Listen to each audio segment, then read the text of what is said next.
Hello and welcome to this session on financial statements fraud. So in this session, we are trying to understand what are the different ways of committing the financial fraud and to prevent them and to detect them. So we have seen so far what are the theoretical aspects with some practical examples, the different ways of committing the financial fraud and how we can detect them. Now, in this session, we're gonna take you through a balance sheet, a real balance sheet of a company, and we will try to create the scenarios where the possible misstatements or frauds can happen and how we can detect them. So let's look at this example. This company is called Gap. They are selling the high-end luxury products. We are not saying that this company has misstated anything. In fact, we didn't find anything which proves that there is a misstatement. That's why I'm using this company just to give you a couple of examples how we can look forward in the balance sheet or in the profit and loss and make sure that there are no financial misstatements. We will be also looking at the ways, what are the possible ways of misstatement and how we can cross check them.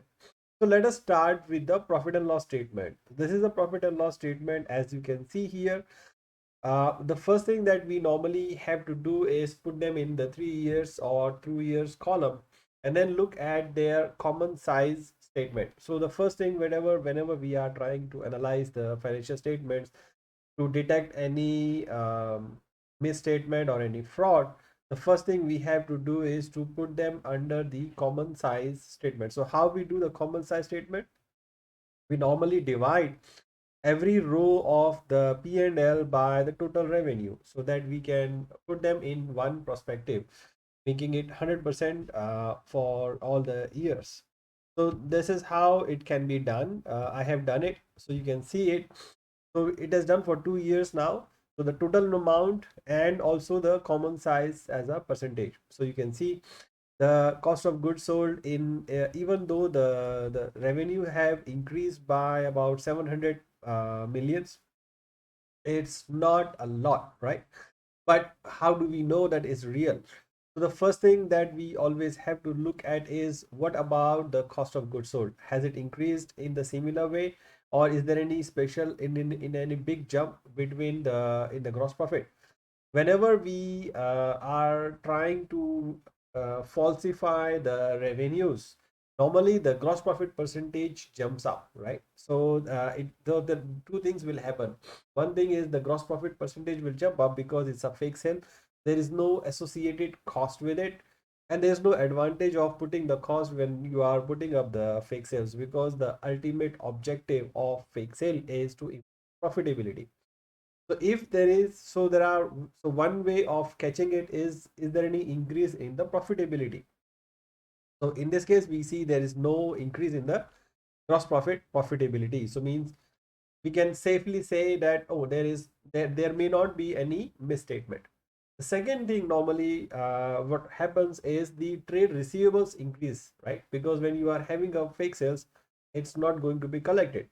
So what will happen is your average trade receivables, the number of days holding will increase. So let's look at that now. So if you go to the balance sheet of this company, the balance sheet does not have any AR. Unfortunately, the Gap does not have any AR, maybe because they are selling by on their own stores and in cash. So there is no account receivable, there is no trade AR. But if you look at so there is no way for us to see is there any account receivable or not, right? But another way to look at it is because if you have increased the sales, normally your inventory holding days will reduce drastically because you continue to have your inventory compared to the previous years, but your inventory holding days will reduce drastically, right? So we can check the inventory holding days here. So I have calculated the inventory holding days in this one. So the average cost of sales is 28 and 27, and the formula to calculate inventory holding days is inventories divided by average cost of sales. So here you can see the inventory holding days are increasing, in fact, from 74 to 76. which is okay because it can increase, but it is not decreasing. When you are booking the fake sales, inventory holding days will reduce, right? The fourth aspect of looking at it is uh, that your operating cash flow will not be supporting, means you will not see any increase in the operating cash flow because it's a fake sale. So if you look at their cash flow statement, the operating cash flow here has actually increased. Let me see. Yeah, here. So operating cash flow when you are calculating has either remained the same or has increased slightly. Now, cannot say that every sale will increase the operating cash flow because there are other aspects to it. For example, increase in the inventory is reducing the cash flow. Paying off the expenses is reducing the operating cash flow. But looking at the operating cash flow, it does not give us any indication that there is a fake sale. We can check the AR point from the their competing company. Now you can look at their competition to say, as the competition increase the sales or not, right? So let's go to the competition. The competition here is, you can see the competition has also been increasing the sales, and which is how much percent? Competition has increased 4%, while the gap has increased by about 4.5%, which is pretty much the same amount. So we can reasonably conclude that the revenues which are shown here are not fake, or there is no fake involvement into the revenues.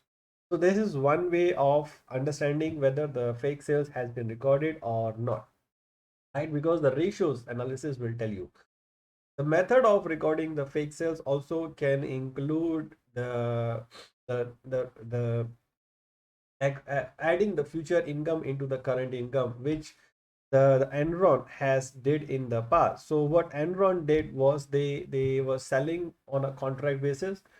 The contract was to be performed in the next 10 years, and but what Enron did is to improve their profitability. What they did is they calculate the estimated profitability from the contract the next 10 years and discounted it today because they have signed the contract. The savings are confirmed that it will happen. So instead of recognizing this over a period of 15 years, they recognize everything in advance as of today in on the present values on the discounted cash flow. So in the future, they would just recognize only the discounting factor for that particular income which they already have recognized. This accounting treatment definitely is not supported by the international accounting standards, but Enron did it, and that's why they are now bankrupt. So this is one way of understanding the fake revenues. In the next video, we're gonna be discussing about the other aspects of